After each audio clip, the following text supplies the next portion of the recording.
Muy buenos días, estimado curso del quinto básico de la Escuela Millaray.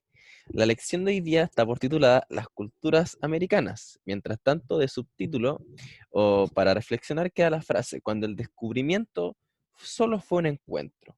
Vamos a ver qué tan cierto fue el hecho de que los españoles descubrieron América sabiendo que había aquí culturas anteriormente, como la azteca, como la inca, etcétera. Nuestro objetivo de aprendizaje es identificar los elementos en común y diferencias que tenían las culturas presentes antes de la llegada de los españoles, facilitando o dificultando la conquista. Por lo tanto, vamos a ver que todas estas culturas pueden tener cosas iguales como pueden tener cosas diferentes, pero que sin embargo estas cosas o estas características afectaron en la conquista, ya sea como por ejemplo, si el lugar donde habitaban había mucha selva o era un desierto, o si eran muchas personas o eran pocas personas dentro de la misma cultura. Y así es como nos van surgiendo preguntas como, por ejemplo, ¿cuántas culturas creemos que hay en América?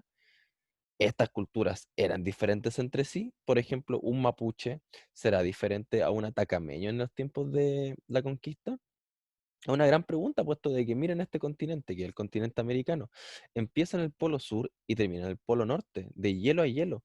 También hay jungla, como en la selva del Amazonas, también hay bastante más selva en la zona de México, hay la cordillera de los Andes, que empieza en Chile y termina en Ecuador, o viceversa.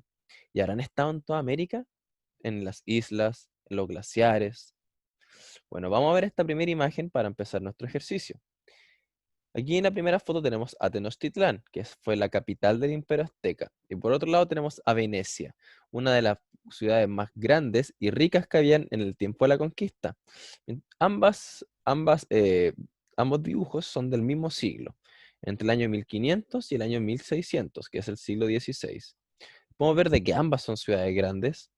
Ambas vemos barcos, aquí se ve de manera pequeña, según mi mouse, aquí ya están más grandes, pero aquí podemos ver a gente comerciando, moviendo canastos como si fuesen mochilas. Vemos que hay caminos, muchas casas, pirámides que pueden parecer templos. Aquí vemos algo que puede ser una cancha para deportes. En el caso de Venecia, ciudades grandes, castillos. Ambas ciudades están puestas sobre el mar o sobre un lago. O sea, podemos ver de que finalmente hayan estado los españoles o no hayan estado los españoles en América también habían civilizaciones que tenían un gran tamaño, civilizaciones que tenían su propio estilo de vida. Y por qué no decirlo? Tal vez Tenochtitlán pudo haber sido más grande que muchas otras ciudades de Europa en esa época. Bueno, vamos a empezar, vamos a nombrar algunos pueblos. Vamos a empezar por el primero, que son los taínos, que los taínos se ubicaban en el Caribe, en todos estos sitios de islas donde actualmente podemos encontrar a Cuba, podemos encontrar a Jamaica, República Dominicana, Haití, también podemos encontrar Puerto Rico, todas esas pequeñas islas que se encuentran arriba de América del Sur, en el norte de América del Sur, discúlpenme. Los taínos, por lo tanto, eran un pueblo que habitaban en todos estos lugares. Era casi el único pueblo que habitaba. Ellos, como vimos en la lección pasada o en el video pasado, eran pueblos pescadores. También practicaban la recolección, pero aprovechaban el mar para poder pescar. Ocupaban las balsas y debido a la temperatura, como podemos ver, no ocupaban mucha ropa, puesto que estaban tanto en el mar o las temperaturas eran muy altas.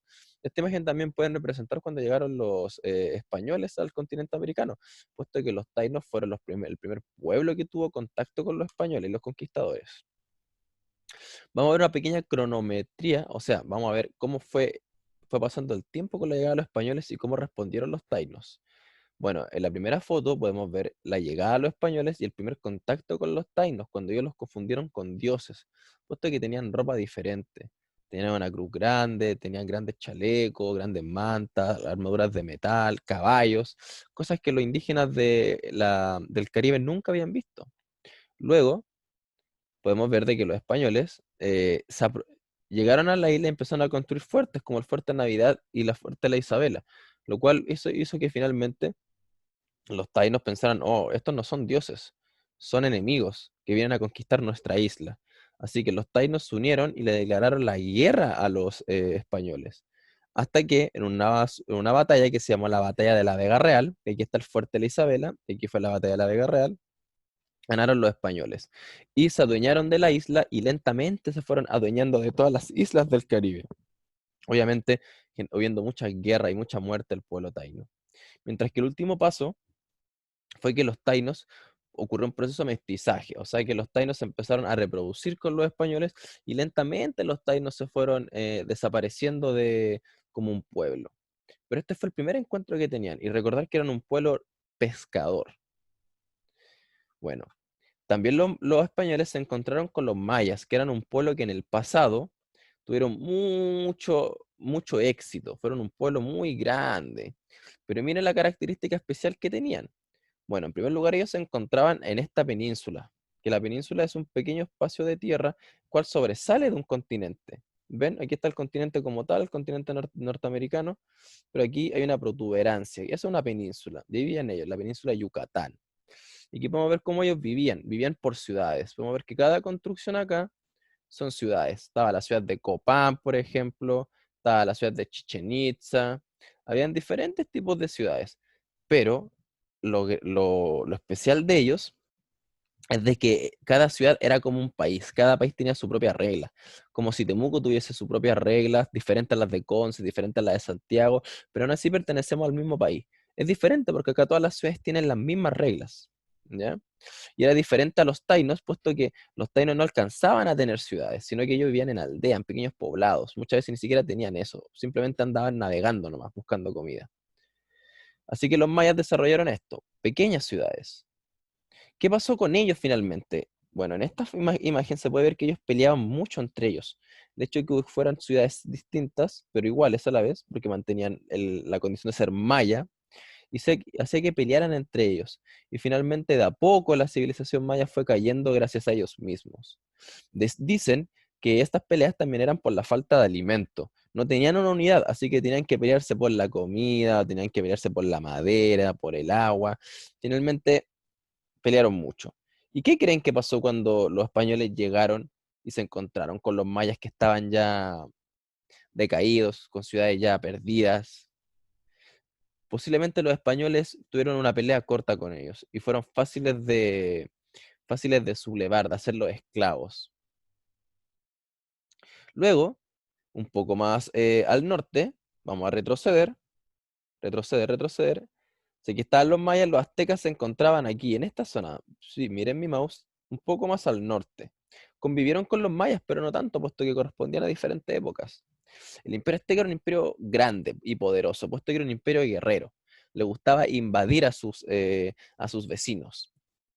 Bueno, aquí vamos a ver el tamaño que tenía el imperio azteca. 300.000 kilómetros, Chile tiene 750.000 e Italia tiene 301.000.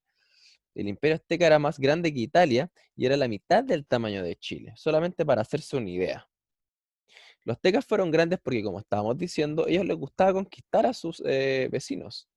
Aquí vemos un ejemplo de guerra. Ellos tenían a los guerreros jaguares, que eran sus élites, los cuales ocupaban ropa de jaguar, literalmente. Aquí en la siguiente fotografía podemos ver la expansión que tuvieron o cómo ellos se fueron expandiendo por los mapas. Cada color representa una época en que se fueron expandiendo. El color rojo es el color original donde ellos empezaron, luego el color café donde se siguieron expandiendo, le sigue el morado, luego el naranjo, uy, perdón, luego el amarillo y finalmente el verde. O sea, ellos estaban en constante expansión. Y aquí hay una pregunta, ¿qué creen que significan estas manchitas en las cuales no estaban ellos? Ven que también hay ciudades acá, ciudades de diferentes pueblos. Tal vez eran sus aliados, como también eran pueblos que ellos no pudieron conquistar por la arma. Finalmente, esta misma actitud que tenían ellos, o esta manía de querer dominar otros pueblos, hacían que tuvieran muchos pueblos dominados, pero el imperio azteca era mucho más grande. Pero cuando llegaron los españoles, los pueblos dominados dijeron, ahora es el momento de poder vengarnos de los aztecas. Y se unieron a los españoles, ya que los españoles tenían mejores armas, y pudieron vencer al imperio azteca, y así el imperio azteca cae finalmente, junto con su capital Tenochtitlán, que fue la primera capital que habíamos mostrado, que era esta. Algunos creen que el imperio azteca tuvo más población que la chilena actual. Bueno, estos, como habíamos visto, era una sociedad, las cuales eran sociedades complejas, ya que tenían muchos tipos de profesionalizaciones dentro de su estado, dentro de su imperio. Luego viene otro imperio, que era el imperio Inca, el cual se encontraba en América del Sur, ocupando Chile, lugares de Chile, lugares de Argentina, lugares de Perú, de Bolivia y de Ecuador, que en ese tiempo obviamente no se llamaban así, ¿ya? Sino que eran parte del imperio inca. Era un imperio tan grande que estaba acá en la cordillera, en Machu Picchu, también en el desierto, que esta imagen es cerca de Copiapó, finalmente hasta en la selva, que esta corresponde al fuerte Samaipata, que queda en Bolivia. Es el lugar donde empieza la selva del Amazonas. Así que podemos ver cordillera, desierto y selva. Su imperio tenía un emperador, que valga la redundancia, que era el Zapa Inca, el cual creían que era la reencarnación o el hijo del sol, que el sol era su máximo dios. Ellos se distribuían en suyos. Un suyo es lo mismo que decir una región, la región de la Araucanía, la región metropolitana, pues se les llamaba los suyos. Aquí tenemos el Chincha suyo, el Anti suyo o el Coya suyo. Se dividían. Y su pirámide social, o como se dividían, estaba la nobleza y el pueblo. Habían privilegiados, gente que no trabajaba, gente que eran sacerdotes, gente que siempre iba a estar en buenas condiciones, como también había un pueblo. Y generalmente eran los trabajadores o era gente que estaba destinada al trabajo para toda su vida. ¿Ustedes creen que los pueblos conquistados iban a ser dentro de la nobleza o del pueblo? O de los trabajadores, de los esclavos. Era más probable que fueran más esclavos. Los incas, el emperador, tenía que heredar en algún momento las tierras conquistadas. Y cuando llegaron los españoles se encontraron con un pueblo o con un imperio desgastado por la guerra, al igual que los mayas. Porque eh, este emperador tuvo dos hijos, uno que se llamaba Atahualpa y uno que se llamaba Huáscar. Y los dos pelearon por ver con quién se encontraba con el imperio. Finalmente, el ganador fue Atahualpa, pero el imperio sufrió mucho. El imperio ya estaba muy débil y los españoles aprovecharon esto para poder invadirlos de una manera más fácil, al igual que los mayas. Simplemente que los incas se encontraban en medio de la pelea.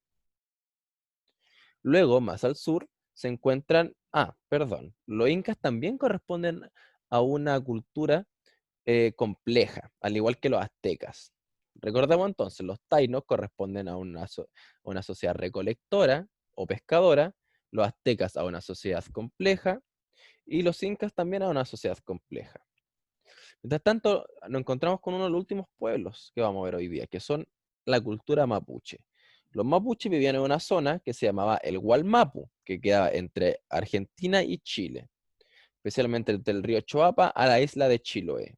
Era un pueblo, o una cultura, el cual vivía, en algunos lugares siguen viviendo, en pequeños clanes familiares que viven en rucas, y estos se llaman lof, ¿ya?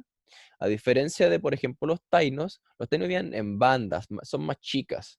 Los mapuches vivían en conjuntos más grandes, familiares, de hasta de 30 hasta 200 personas. Los tainos eran más poquitos, eran una banda, como una pandilla. Eran un pueblo agroalfarero. Muchos de estos eran sedentarios, o sea, generaban sus propios alimentos, tenían su agricultura, de repente generaban sus propios utensilios, tenían collares de metal, también tenían generaban sus utensilios, como por ejemplo platos de greda, eran más sedentarios. No alcanzaban a ser una sociedad tan grande como los incas al tener ciudades, pero sí, no, lograban eh, lograban generar reuniones entre ellos. Ellos constantemente han estado en resistencia, fueron los primeros en parar a los incas, puesto que como podemos ver acá, ellos llegaron hasta esta zona, y aquí los pararon los mapuches en la batalla del río Maule, en el siglo XV. Y luego, 100 años después, se encontraron con los españoles e incluso los vencieron. Un día, en el año 1553, logran matar a Pedro de Valdivia, que, como vimos en lecciones pasadas, fue el encargado de la conquista de Chile. O sea que algo súper importante esto. Y los mapuches mantuvieron esta condición de ser independientes y no conquistados, como por ejemplo los tainos, aztecas o incas, por más de 300 años. Ahora vamos a una pequeña reflexión, puesto que tenemos que recordar que nosotros nos encontramos en una región con un conflicto que se llama el conflicto mapuche. Podemos ver que hasta el día de hoy hay resistencia entre el pueblo mapuche. Eso quiere decir que esta cultura o pueblo ha caído, como por ejemplo los incas, los aztecas. Pero ¿creen que esta pelea es igual a como era anteriormente? Da muchas cosas que pensar, puesto que tal vez no sea lo mismo que antes, pero por lo menos existe este pueblo todavía. Bueno, al principio de la lección habíamos visto que cuántas culturas hay acá en América. Aquí hay una pequeña respuesta. Cada color representa una cultura. Yo creo que en América del Sur ya podemos encontrar más de 30.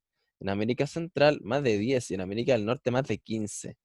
O sea, las cuatro culturas que vimos hoy día no son nada comparado con todas las que hay en América. Los españoles tuvieron muchos contactos con ellas, ya sea por la guerra, comercio, etcétera, etcétera. O sea, finalmente hay que tener en cuenta que en América, como estaba diciendo al principio, no fue un descubrimiento. Los españoles no descubrieron América, sino que fue un encuentro entre diferentes culturas. Bueno, chicos, esa ha sido la lección de hoy día. Espero que la hayan entendido súper bien y que les vaya súper bien durante el día.